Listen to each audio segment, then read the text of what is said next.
All right, Sally, what do you call this? What's the technical name for this? A pile? Yeah, so this is our curing site. So yeah, we would call this our oyster piles, and you can see around the place we have a few of them.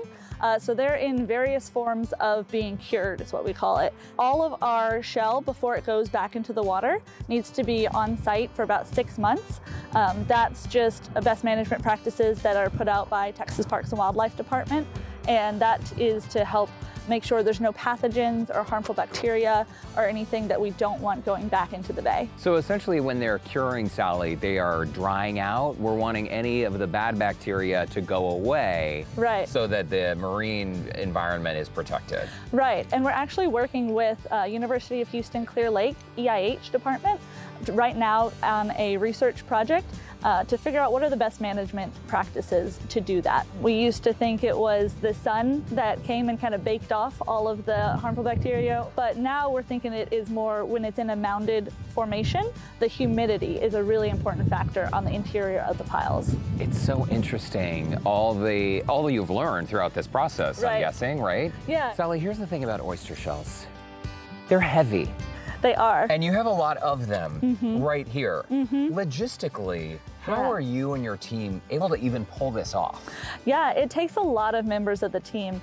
So we are out in the field 3 days a week, 52 weeks out of the year. We are picking up these shells from restaurants. We have a lot of equipment that is used to collect the shell. You can see our truck and trailer method that we picked up from Tommy's, and that is a very labor-intensive process. The bins can be up to 200 pounds full of shell, and so somebody has to manually get those onto the trailer and dump them out here, which is a really awesome act of service because you know, we do this because we care about the bay. The other type of equipment we have is a huge dump truck.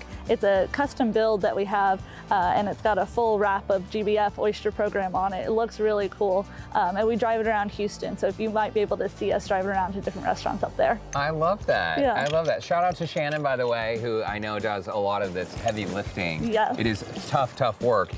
So if each bin weighs approximately 200 pounds, I'm trying to do the math in my head. Right. About how many oysters or how many pounds of oysters are Yeah. deposited here every year, Sally? It's about 400,000 pounds of shell that we recycle every year from our restaurant partners. 400,000 pounds. It's a lot. And then describe to us the process then.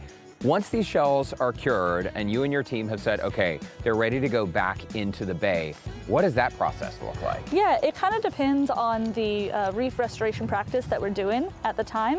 And that, you know, takes a decent amount of engineering and design. We can do that in-house at GBF, or sometimes we even contract out an engineering firm to help us with that. And we just want to make sure that the restoration is the correct style for each specific site and the water conditions and the bay bottom and the tidal flow. So for example, this pile has been here for at least a year. We've been stockpiling this one specifically to go back into Dickinson Bay, and that restoration is going to happen later this year. Oh, so these shells are just about ready to go back into the water. They are. These ones are ready to go. We're going to put it into Dickinson Bay as a loose shell mound, and so that's kind of mimicking just putting all the shell back in there as in a natural reef style. What are some of the benefits of ensuring that shells like these end up back in the bay versus in a landfill?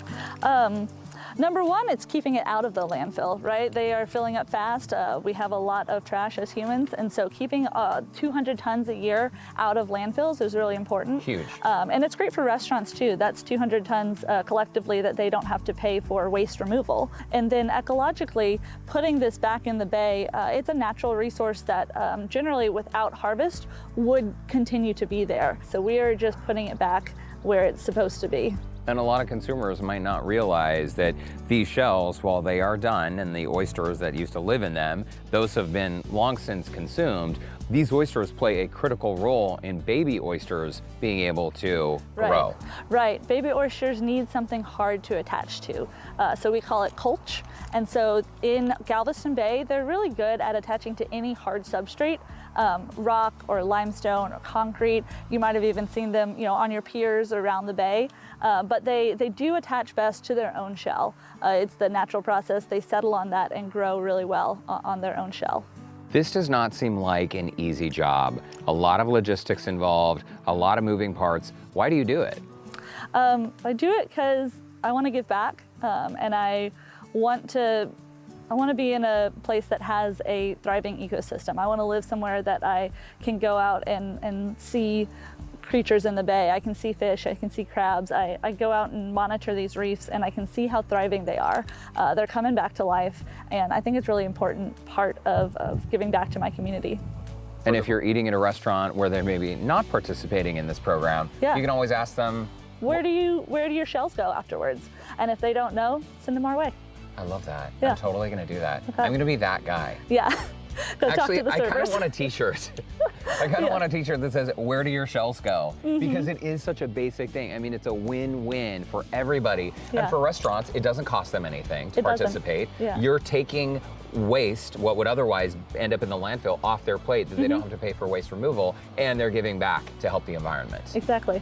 I love it. It's genius. Thank you. You know, it's taken a lot of work by a lot of different people, and yeah, we're really excited at where we've come and the restoration projects that we have in the future. Isn't that super cool? And no, I did not eat all those oysters, that mountain that I was standing on. Sure. 4 million pounds. It really is incredible. So reminder, ask your local restaurants if they recycle their oyster shells. If not, it is no cost for them to participate. They can visit galvbay.org, that's the Galveston Bay Foundation, for more information. Very important.